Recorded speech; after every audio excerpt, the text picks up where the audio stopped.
Hola amigos, hola amigas, ¿cómo están? Estamos de nuevo en un diálogo de So21, en nuestros diálogos que hemos creado para poder encontrarnos con personas que van a ser fedatarias o voluntarias de la campaña So21 y donde lo que hacemos es aclarar algunas dudas que pueden presentarse, también aprovechar estos espacios de socialización directamente por las redes sociales. Agradecemos muchísimo a todas las personas que nos están mirando. Y entonces, bueno, pues ahora con las gentes que estamos participando aquí en directo desde nuestro local social en Barcelona, pues queremos comentar algunas ideas que fueron saliendo, algunos temas que creemos que sean importantes para responderles a ustedes dudas que seguramente tendrán. Una de las preguntas que recién salían y que creemos que puede llegar a darse mucho cuando salgamos a recoger las firmas en la calle es que probablemente nos digan o nos increpen diciendo de que quieren que haya un zoo porque los niños tienen que visitar los zoos porque los zoos generan además una educación ambiental muy importante. Bueno, pues muy bien, lo que comentábamos al respecto y que es importante responder a la gente es que Zoo21 no plantea que no haya un zoo. Lo que plantea es que siga existiendo un zoo. De hecho, en el corto plazo es un proceso tan paulatino de cambio que en el corto plazo prácticamente no habrá cambios tangibles o visibles. Los cambios se irán viendo sobre la marcha. Pero además de todo esto, no planteamos que el zoo deje de existir. Lo que planteamos es más bien todo lo contrario, que el zoo se refuerce como una estrategia ecológica, ambiental, trabajando en planes de conservación para los animales, digamos, que están en nuestro hábitat natural, que están en nuestro entorno, también trabajando como centro de recuperación de aquellos animales que necesitan algún tipo de asistencia o ayuda, que han sido incautados, que se han encontrado accidentados, etcétera, por lo cual es muy importante que tengamos este lugar de profesionales con gente que sabe tanto de cómo tratar a los animales, bueno, pues ahora al servicio de los animales y no para servirse de ellos, ¿no? Este cambio de paradigma también es importante. Y por último, con lo que decíamos, como estrategia ecológica, como estrategia educativa. El zoo actualmente está dando una educación y está otorgando planes educativos a los niños, a las escuelas que visitan el zoo.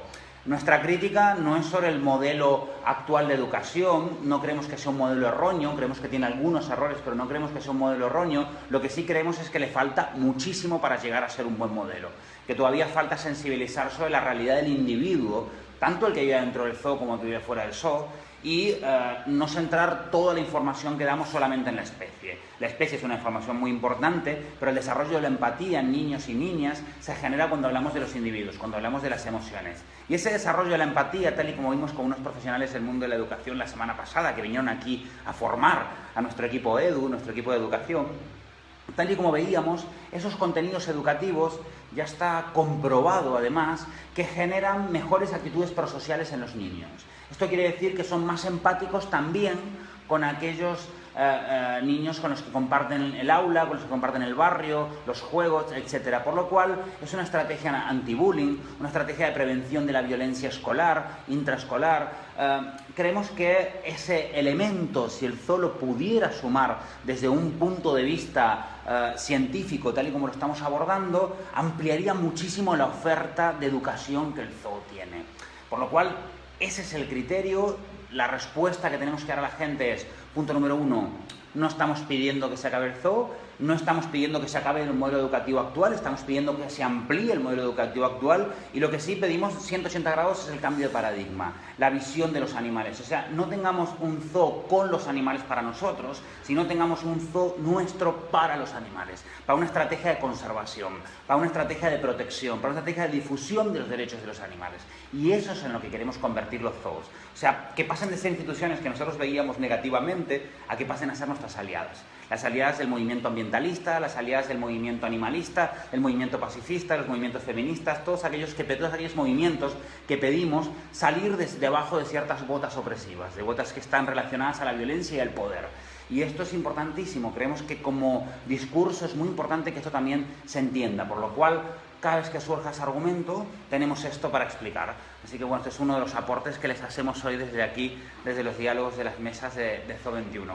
¿Hay algún argumento más que creéis que la gente puede esgrimir y que tengamos que explicarlo muy bien? Porque claro, yo me acuerdo cuando hicimos la ILP de los toros, erais fedatarios además de esta ILP de las corridas de toros, era como fácil, ¿no? Porque era sí o no. O sea, rara vez alguien te decía, alguno te decía, bueno, pero si lo hicieran sin matarlo, como que terceras vías no había. Pero aquí, en realidad, no es ni siquiera una tercera vía, yo pienso que es la única vía que existe. Tardaremos más o menos en darnos cuenta, pero el modelo actual es insostenible. El modelo actual no puede seguir, insostenible desde el punto de vista ambiental, moral, económico, no puede seguir, pero tampoco podemos cerrar los ojos porque se perjudican los animales, porque se perjudican los trabajadores, porque se perjudica además la ciudad en el sentido de que perdemos una instalación que podría estar dedicada a los animales y estaría dedicada, de saber aquí, al parking para el Parlamento, o lo que sea.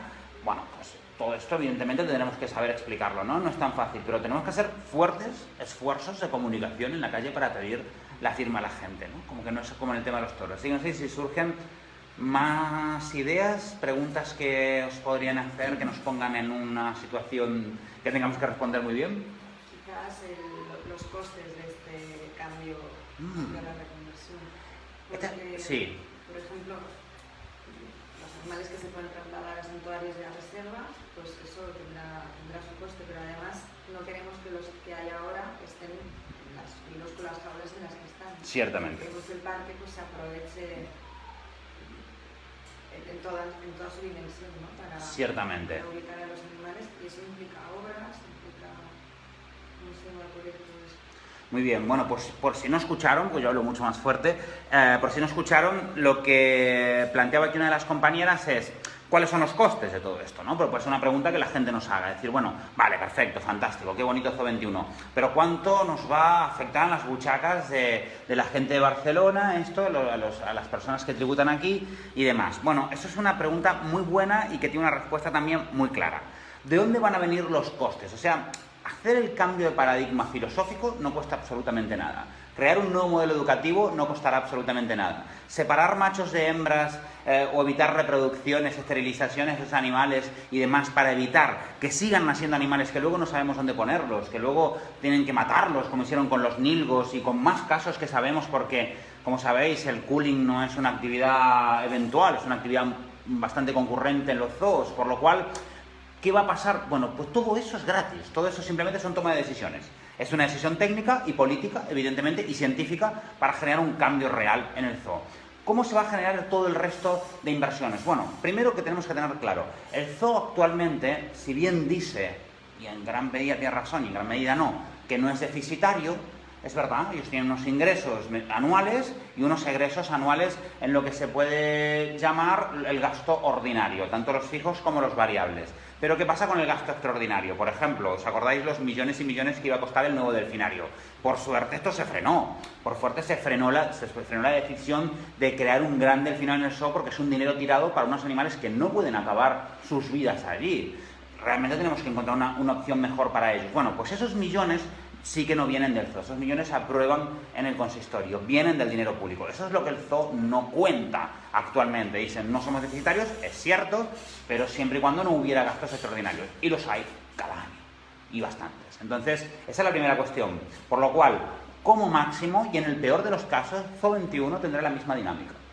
Exactamente la misma dinámica. Los gastos ordinarios, asumirlos, porque no creemos que vaya a haber una merma en la participación de la gente en el zoo, más bien creemos todo lo contrario, que el zoo, si empieza a lavar su cara, que está muy mal visto en la sociedad, no como era hace 20 años, que era una institución muy querida y muy bien vista, ahora empieza a ser muy criticada. Gracias también, aquí hicimos denuncias desde Libera, lo sabéis, porque el zoo nunca hizo una publicación de cómo eran sus sótanos, solo los reformó después de que Libera los denunció. El zoo nunca explicó públicamente de que hace culling y que mató a los nilgos, sino que esperaron a que Libera lo denuncie, que fue una semana después del hecho, para hacerlo público. Prácticamente todas las vergüenzas que le hemos sacado al zoo históricamente no han sido por motu propio, no es que ellos han dicho públicamente que han cometido esos errores y tal. Entonces eso hay que dejarlo claro. También por eso uno de los requisitos importantes de Zoo 21 es un zoo ciudadano para que sea más transparente, para que estas cosas no pasen. Pero bueno, volviendo al tema económico, también es muy importante que se deje claro esta cuestión y esta transparencia de un zoo ciudadano, de un zoo donde los ciudadanos tomemos la decisión de para dónde tiene que ir, de cuál es la sensibilidad de nuestra ciudad en esta materia, pues yo creo que es importante también en la materia económica. Pero luego hay una cuestión que es el punto clave, que es lo que preguntabas, y decías, bueno, nosotros proponemos mandar muchos animales a santuarios. ¿Para qué? Sobre todo la megafauna. ¿Para qué? Para que haya más lugar, para que el resto de animales que probablemente tengan que morir en el zoo, esto es una cosa muy importante, lo hemos dicho en varios de estos diálogos, pero lo repetimos, la mayor parte de los animales que hoy están dentro del zoo no van a encontrar un lugar donde ir, la mayor parte no tienen un santuario, no tienen una reserva, o bien porque no hay para su especie, o bien porque por cuestiones políticas no se pueden entrar esos animales en esas ciudades porque burocráticamente no se puede, o bien porque pertenecen a otras manadas, a otras culturas, etcétera, y no podrán integrarse en las manadas que están allí. Existen muchísimos problemas y sabemos que la gran mayoría de los animales que hoy están en el Zoo de Barcelona no saldrán nunca del Zoo de Barcelona, sino que morirán allí. Lo que queremos hacer es frenar la reproducción y la introducción de nuevos animales para que justamente no tengamos que tener el problema que tenemos hoy en día. Hoy en día, como sabéis, un zoo no podría cerrarse. Nos encantaría que en el futuro las nuevas generaciones pudieran decidir si quieren mantener un zoo o no. La nuestra no puede. La nuestra ya no puede tomar esa decisión. Bueno, tenemos que crear un zoo que tenga una capacidad de versatilidad, de generar cambios y que no esté como un pez que se muerde la cola a sí mismo constantemente, ¿no? Que al final, para generar economía tenemos que traer más animales, si tenemos más animales tenemos que matar a algunos van a sufrir, otros van a acabar muy mal. Bueno, pues esa lógica es la que queremos acabar, ese mercantilismo, ese pez que se muerde la cola, es decir al pez, oye, ya no te muerdes la cola, tío, déjalo así. Realmente es el planteamiento. Entonces, bueno, con respecto a la parte económica, esos animales que van a ir al santuario, hay un proyecto dentro de Zoo 21 que se llama Individuos en Fase de Salida, IFS. Ese proyecto es un proyecto económico.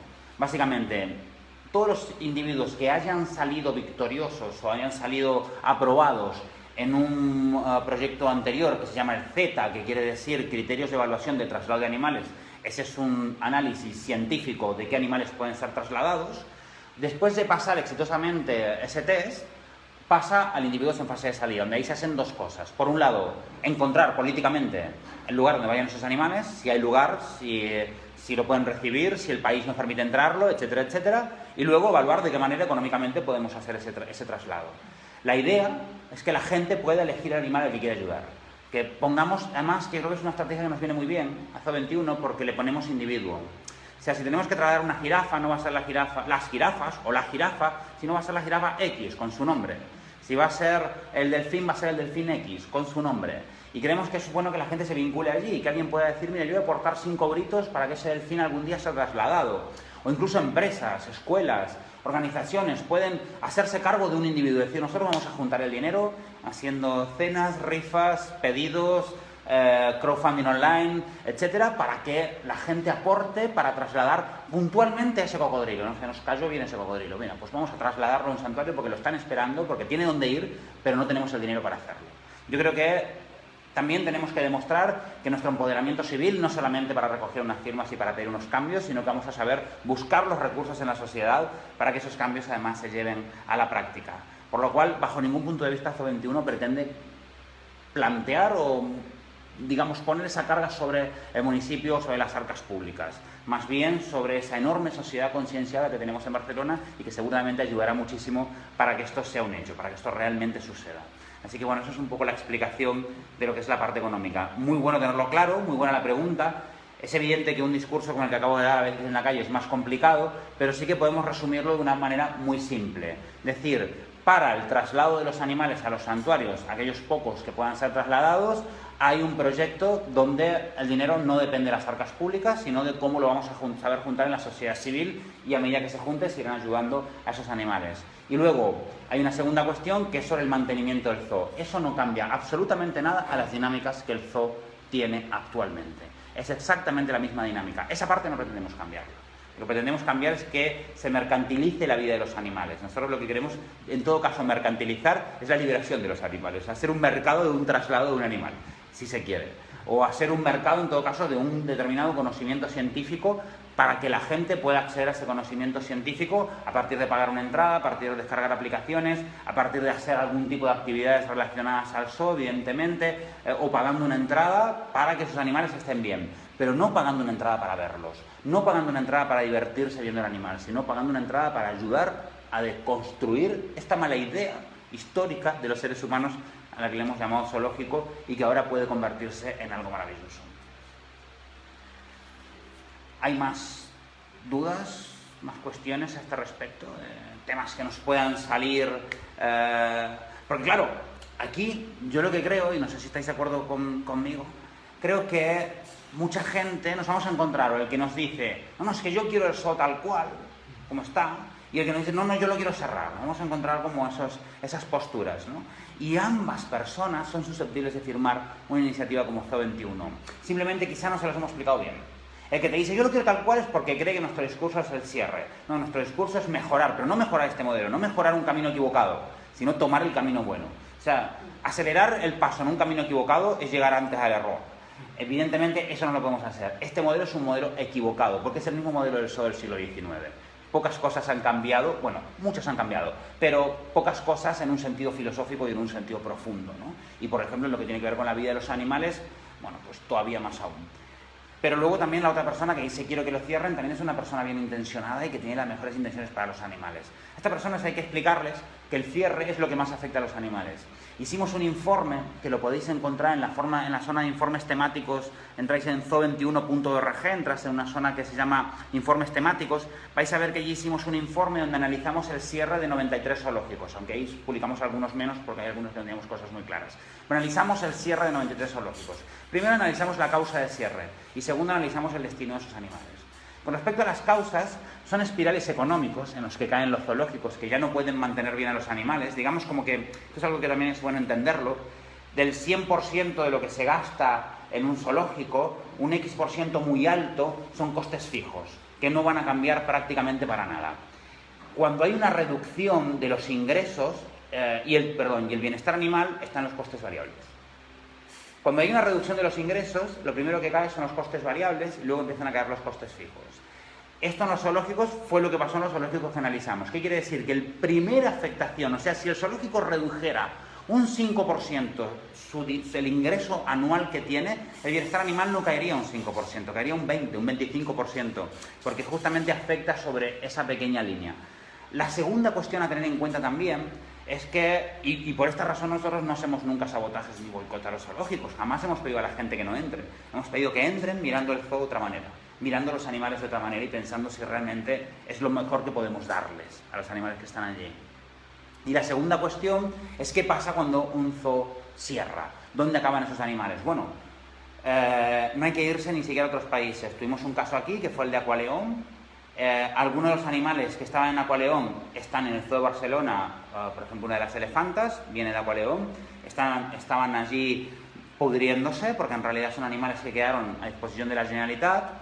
Por suerte nunca se aprobaron la mayor parte de expedientes que se presentaron para la concesión de esos animales, porque quienes presentan expedientes son cazadores, cotos de caza, restaurantes de comidas exóticas, peleterías, etcétera, por lo cual, o coleccionistas privados, por lo cual son animales quizá todavía peor tratados, en explotaciones todavía peores, o en otros zoológicos, pero ya fuera de nuestras vistas, porque no en zoológicos públicos, sino en zoológicos privados.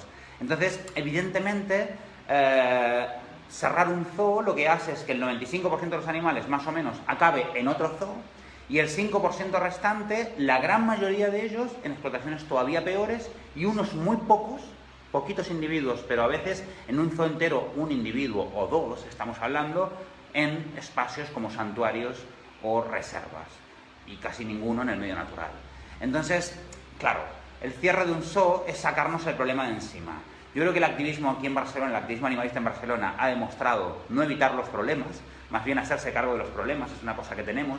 Nuestro rol en el movimiento animalista internacional es hacer cosas que en otras partes ni se sueñan, porque aquí tenemos una ciudad muy abierta a esta y más reivindicaciones, evidentemente, pero la nuestra, evidentemente, es una ciudad que abraza nuestra reivindicación y tenemos que plantearnos un reto, no para sacarnos el problema de nuestra vista de encima, cerrar el zoo de Barcelona, ay mira, ya está, ya nos hemos salvado. No, lo que tenemos que hacer es hacernos cargo, generar aquí un precedente que pueda ser copiado por otras partes del mundo y que realmente los zoos empiecen a cambiar más o menos a una misma velocidad, todos a la vez, para que no suceda esto, para que no suceda el traslado del problema.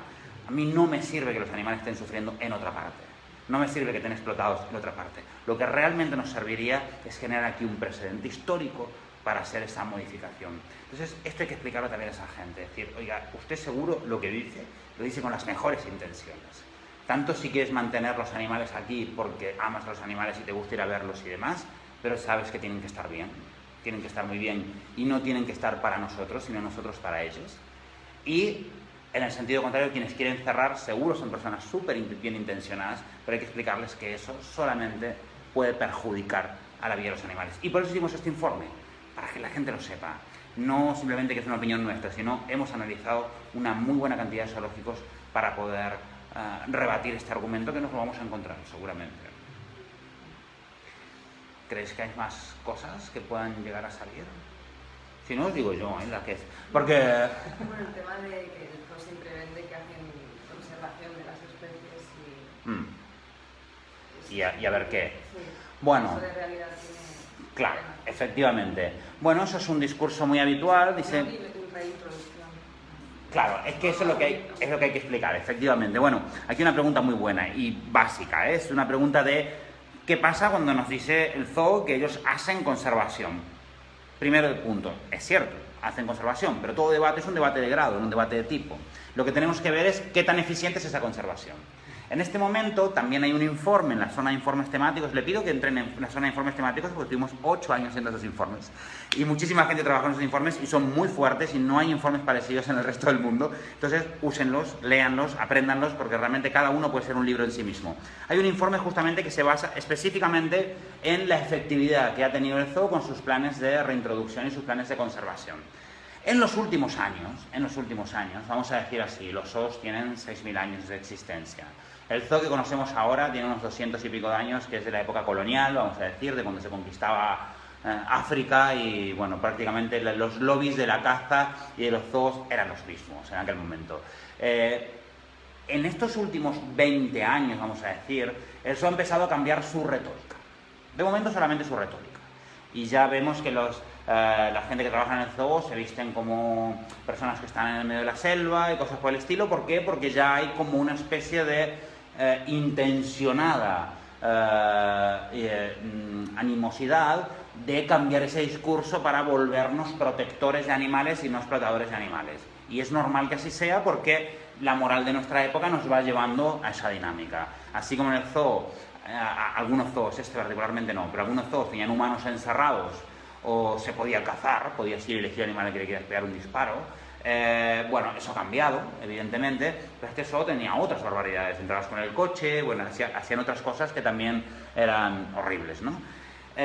Bueno, pues el tema de la conservación en los últimos 3 o 4 años, particularmente las asociaciones internacionales de zoos y acuarios, que son las que nos tienen puesto el termómetro, a las asociaciones animalistas, a los movimientos animalistas y demás, y sobre todo a la sensibilidad social en términos generales, han exigido a los zoos que para pertenecer a estos clubes tienen que tener un X% de planes de conservación in situ. Por lo cual, están empezando, podemos decir, a hacer planes de conservación in situ. Nosotros no estamos en contra de eso, al contrario, aplaudimos que empiecen con eso. Y estamos de acuerdo. Es el modelo de conservación que propone Zoo 21. Eso es una cuestión, pero es poquísima la que tiene hoy en día. O sea, los planes de conservación in situ del Zoo de Barcelona son muy pocos y de momento muy embrionarios. Pero ahí están y aplaudimos que así sea. Luego están los planes de conservación ex situ, que quiere decir con el animal adentro del zoo, reproducimos unos animales y sus hijos intentamos reintroducirlos de algún modo. Bueno, ese segundo paso casi no se da, en el 99,7% de los casos no se da. ¿Qué quiere decir esto? Que el fracaso es absoluto en esta materia. Han encontrado forma de reproducir animales en cautividad, no todos, algunos ni se reproducen, pero una gran mayoría sí, han encontrado la forma, pero no han encontrado la forma de reintroducirlos. Por lo cual, una estrategia de conservación sin reintroducción no es una estrategia ambiental. A la ecología no le sirve para nada tener un animal, el que sea, encerrado en una jaula en la ciudad de Barcelona. Para nada. La estrategia ecológica y ambiental de un animal conservado es cómo ese animal interactúa con el resto del medio para que ese medio no se degrade y se mantenga en ese dificilísimo equilibrio de la naturaleza. Esa es la primera cuestión. Pero luego hay que sumar otro elemento más a poner sobre la mesa y es conservación sin reintroducción no tiene sentido, pero reintroducción sin conservación del hábitat tampoco. No tiene ningún sentido conservar animales y reintroducirlos en un hábitat que no aguanta, que tiene una presión humana terrible y demás. Por lo cual, los zoos no solamente tienen que volverse un agente de protección, un agente de rescate, un agente de conservación y científico, sino también un agente político. Tenemos que comenzar a generar leyes y a pedir que las leyes se cumplan y los zoos pueden ejercer también esa parte del trabajo. ¿Por qué? Porque conocen científicamente lo que sucede y porque pueden ser seguramente muy influyentes sobre los modelos legislativos que se puedan llegar a dar. Tan influyentes que hoy en día denuncias a un zoo ante la Comisión Europea y quien te responde es la Asociación Europea de Zoos y Acuarios. O sea, es una locura. Es como si yo denunciara a un ganadero de Toro de Lidia por maltrato animal y quien me responde es la Asociación de Ganaderos de Toro de Lidia. Es una locura. Bueno, pues incidencia tienen, eso está comprobadísimo. Y es un acto, yo diría, que roza la corrupción lo que hizo la Comisión Europea en este caso. Pero bueno, volviendo al punto en cuestión, tenemos que responder a la gente. Es verdad que hacen algunos planes de conservación, pero lo que no puede ser es que la mayoría fracasen, pero la gran mayoría. Es como yo te dijera, mira, eres arquitecto, bueno, una de cada 10 casas se me mantiene el pie, las otras 9 se me caen. Y no solo eso, sino que un alto porcentaje de las especies que tienen allí no están ni siquiera en peligro de extinción, ni siquiera son vulnerables a serlo. Efectivamente. ¿Qué sentido tiene tenerlas ahí encerradas si Ninguno. esas especies no están en peligro ni nada? Así es. Definitivamente, la cosa también era esta, ¿no? Dice Cristina, bueno, los animales que están ahí dentro encerrados no todos están en peligro de extinción. Y es verdad, en ese informe también que les propongo que miren, se explica claramente esta cuestión. Exacto. Lo que hacemos es decir, bueno, ¿cuántas especies hay en el zoo? Aproximadamente unas 250 especies hay en el zoo.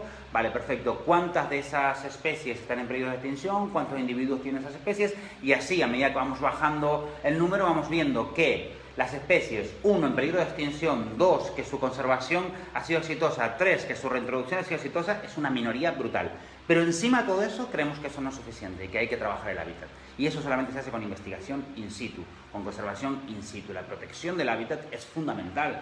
Siempre pongo un ejemplo. Muchas veces parece que el zoo nos quiere hacer creer que los animales tienen problemas sexuales y que no se relacionan sexualmente y que por eso, porque no es un problema de parir, es un problema de cuánto aguanta esa cría en ese medio natural, cuánto aguantan sus padres, etc. Esta es la cuestión. Yo pongo un ejemplo porque nuestra fundación estuvo 25 años regentando el Parque Natural del Togo, el país más pobre de África, con una guerra civil horrorosa y demás. Bueno, pues en pleno apogeo de la guerra, pues fuimos allí a empezar a trabajar. Y durante 25 años, cuando llegamos había una manada que se considera entre 3 y 7 elefantes como máximo, y dejamos Togo hace apenas unos meses que se acabó el plazo de contratación que teníamos, con una manada de 60 y pico elefantes. Y no tocamos ni a uno. Simplemente protegimos su hábitat. Simplemente evitamos que los cacen, evitamos que entren los furtivos, que se depreden los árboles que para ellos son necesarios, etc. Yo creo que esto es algo que tenemos que empezar a aprender, pero ya no como zoo, como Barcelona, sino como humanidad. Tenemos que empezar a aprender algo de la naturaleza. Y empezar a aprender algo de la naturaleza, ante todo, quiere decir que proteger un hábitat no es solamente proteger un animal, es proteger toda una complejidad enorme de relaciones ecológicas que se dan ahí dentro. Por eso es el modelo de Zoo 21. Habéis visto que hace muy poquito salimos con Nuria Gago y con la asociación Cetácea a dar una vuelta por el Mediterráneo. Yo me llevé una sorpresa tremenda. Hay 7 cetáceos en el Mediterráneo, 7 cetáceos. Hay algunos de hasta 25 metros de largo, el porcual común, hasta 25 metros de largo. ¿Tú te imaginas que aquí, a 10 kilómetros de tu casa, tienes un bicho de 25 metros de largo metido en el Mediterráneo? Y que no se están cumpliendo, por ejemplo, las leyes. Antes de ayer salió en La Vanguardia un artículo que lo explicaba. No se están cumpliendo las leyes de protección de estos espacios para estos cetáceos, y no solo para los cetáceos, para todos esos animales. Ayer me reuní justamente con una chica que se dedica al tema del buceo. También vamos a trabajar un poco con este tema, porque claro, esta gente también necesita hábitats protegidos, ¿no? Y ellos nos decían, hace años en la costa del Maresme veías delfines prácticamente a menudo. Ahora hace años que no vemos ni un solo delfín, ¿no? Entonces, ¿qué es lo que está pasando? O sea, ¿qué nos pasa en la cabeza cuando tenemos 6 delfines del Mar Caribe metidos en una piscina que no es más grande que el sitio que estamos ahora mismo? Y no estamos haciendo nada por proteger a los delfines del Mar Caribe, absolutamente nada por proteger a esos delfines. Les hemos robado los delfines, vamos a decirlo así claramente, porque eso es el imperialismo, ¿no? En definitiva, les hemos robado los delfines a Colombia, a Cuba, a Venezuela, a todos los países que están en el Mar Caribe, pero sin embargo tenemos unos delfines aquí, a 3 metros, y no estamos haciendo absolutamente nada para protegerlos. Bueno, yo creo que esas cosas son un poco las que tenemos que cambiar, ¿no? Entonces yo creo que a la gente hay que explicarle esto, algo tan simple como esto, o sea, ¿qué hacen aquí esos 6 delfines? ¿Y por qué no protegemos a los delfines que tenemos aquí al lado? Creo que son preguntas que a la gente hay que hacerle y decir si el modelo de conservación una conservación ex situ, una conservación que ha demostrado su ineficacia en la grandísima mayoría de los casos, aunque existen casos puntuales, yo por ejemplo soy el primero en aplaudir los casos exitosos que tiene el Zoo de Barcelona, como por ejemplo uno muy reciente que es el Tritón de Montseny, es un caso muy exitoso, estoy de acuerdo, me encanta que eso suceda, pero no puede ser un solo caso. Tenemos más de 2.500 animales metidos ahí dentro, no puede ser que solamente uno se beneficie positivamente de esta cuestión, o bueno, las gacelas de Orca, o sea, hubo casos, ¿no? Y los conocemos bien y los aplaudimos, pero no puede ser que sean la anécdota de la cuestión, tiene que ser al revés, la anécdota tiene que ser el error, la anécdota tiene que ser lo que nos sale mal, pero no puede ser que la anécdota sea lo que nos sale bien. Y ese es el planteamiento, a la gente hay que explicárselo, la gente lo va a entender. Yo creo que también, creo que los ciudadanas, de a poco nos hemos ido convirtiendo en personas mayores, ¿no? Hace años se veía que el cargo electo tomaba toda una serie de decisiones y parece que el resto habíamos nacido para ser tontos y para dejarnos llevar. Yo creo que a la gente ahora ya se les puede explicar otra cosa, ya, como decía, las y los ciudadanos somos personas más contactadas con la realidad, quizá por las redes sociales, quizá por la militancia que tenemos en entornos políticos o civiles, como es el caso que nos mueve ahora, pero a la gente hay que explicarle las cosas como son, hay que explicarle la verdad. Y qué es lo que el zoo se ha dedicado a ocultar durante tantos años, quizá porque era una verdad incómoda. No es una acusación lo que hago, quizá no era el momento de explicar según qué cosas, pero ahora creemos que sí. Creemos que ha llegado ese momento y en el tema de la conservación es uno de los puntos que hay que explicar muy bien. Muy bien. Bueno, pues nada, si no hay más... Ah, sí, Raúl, tienes una pregunta. Sí, adelante. Com faries per quan estàs al carrer, per exemple, recollint signatures, vas a una persona i li dius vols signar per... Vale, el arranque, digamos, ¿no? Vale, de acuerdísimo. Es más, yo directamente iría con un cartel que pusiera no quiero tu dinero, quiero tu firma.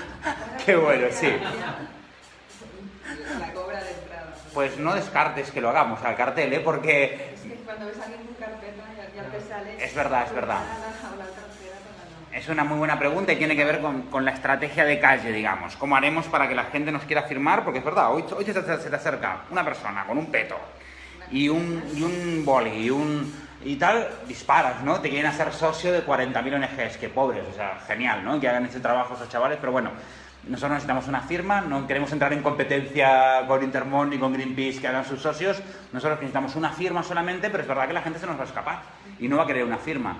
Bueno, yo creo que ahí hay dos cuestiones. La primera, a diferencia de estas ONGs, nuestro trabajo va a ser mucho más en los barrios que en el centro. Y eso creo que marca un punto muy importante de diferencia, porque nosotros necesitamos que firme la gente de Barcelona, la gente que vive aquí. Y la gente que va por el portal del Àngel no suele ser la gran mayoría de Barcelona. Es más, yo no sé si alguien de Barcelona camina alguna vez por ahí. Entonces, evidentemente tenemos que pensar más en irnos a la zona franca, en irnos al Carmel, irnos a San Andreu, bueno, pues a los barrios, donde la gente pues hace vida de barrio, donde sale, y esa gente ya no está tan quemada con el tema de que se te acerque un desgraciado con una carpeta, ¿no? Entonces, bueno, pues nos acercaremos allí y trataremos. Yo creo que eso va a desconstruir un poco esa idea. Pero luego también, un poco lo que decía Chris, ¿no? Creo que quizá tengamos que buscar una estrategia, no sé si en los petos, poner no quiero tu dinero, quiero tu firma, para que se tenga claro que lo vamos a pedir es simplemente una firma y que no le vamos a robar más de un minuto si es que ya conoce la campaña. Pensemos que hemos hecho grandes esfuerzos de comunicación, haremos más esfuerzos de comunicación, es muy probable que cuando salgamos a la calle mucha gente ya conozca la campaña, la mayoría no, pero mucha gente la conocerá y nos costará menos recoger estas firmas, ¿no? Y luego, otra de las estrategias que vamos a utilizar es, digamos, usar imágenes de cartón pluma, tamaño natural y cosas por el estilo de personas famosas que hayan firmado. Personas que realmente tengan mucha fama a nivel... Tenemos muchas que ya nos están apoyando en la campaña, como Gerard Quintana, Nuria Gago, Jordi Ríos, la Mónica, que seguro nos están viendo, les mando un saludo. En este momento podemos aprovechar también eso, ¿no? Con que pongan camisetas o bocados que pongan yo ya firmé y cosas por el estilo, para mostrar realmente que se trata de una recogida de firmas, de una movilización popular y no de que te vamos a hacer socios o te vamos a pedir dinero, etcétera. Por lo cual creo que también es importante dejarlo claro, aunque buscaremos más estrategias. Y lo primero, cuando uno se acerca a la persona, quizás sea el eslogan, no quiero tu dinero, quiero tu firma. Quizás sea el eslogan para acercarnos y explicar que aquí pues, no vamos a hacerle a nadie socio de nada. Eso puede marcar la diferencia entre quedarnos sí, de la asesoría o... totalmente. Totalmente. Y yo creo que, bueno, y otra cosa más, va a venir también Paula González, que ella es especialista en comunicación y sobre todo en coaching y demás, va a venir a darnos un curso seguramente los primeros días de septiembre, lo vamos a transmitir también online para que lo podáis tener, donde nos va a explicar esto, cuáles son las estrategias actitudinales muchas veces para poder entablar una conversación de 30 segundos o un minuto con una persona sin que salga espantada, porque claro, esto también es muy importante, ¿no? O sea, hay veces hay cuestiones elementales, ¿no? Mínimas, como no llevar gafas oscuras o como cosas así, ¿no? Que a la gente le genera más confianza y que a veces no las sabemos porque no nos dedicamos a esto. Bueno, vendrá algún profesional a explicarnos cómo se hace esto bien. Muy bien. Bueno, pues ahora sí, si no hay más preguntas, entonces vamos a acordar esta transmisión. Amigos, amigas, les agradecemos muchísimo que hayan estado aquí acompañándonos en este diálogo. Estamos ya en la recta final de los diálogos. No sé si recordáis, la campaña Zo21 tuvo 4 grandes pasos de participación. El primer espacio de participación fue la creación del proyecto, que lo hicimos básicamente con las universidades. Convocamos a muchísimos profesores, profesoras de las diferentes universidades de Barcelona para crear un proyecto consistente, un proyecto técnico, un proyecto bien argumentado y que tengamos capacidad de defender. Ese proceso duró muchos años, pero muchos años.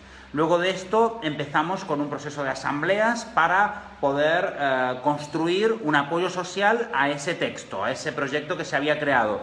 Tuvimos varias asambleas populares, explicamos allí, se votó el texto también de la iniciativa ciudadana que se va a llevar adelante. El tercer paso en todo este proceso participativo son estos diálogos que estamos manteniendo ahora, no solamente aquí, los estamos haciendo en muchas partes. Estamos comenzando a hacer intervenciones para socializar la idea. Por ejemplo, hace poquito estuvimos en las fiestas de Gracia, estaremos en las fiestas de Sants también para explicarles un poco a los niños de qué se trata esto, no solamente a las personas mayores. Y luego, por último, va a venir el último gran paso, el paso decisivo, el paso vinculante, que es recoger las firmas para llevar adelante una iniciativa ciudadana. Una iniciativa ciudadana es lo homólogo a una iniciativa legislativa popular en materia autonómica, digamos, que fue lo que hicimos con las corridas de toros hace algunos años aquí. Y ahora vamos a emprender las mismas personas, con el mismo método, vamos a comenzar ahora un proceso para la reconversión en profundo del Zoo Barcelona. Cuando eso acabe, ya el balón quedará en el consistorio, ya quedarán regidores y regidoras de la ciudad de Barcelona.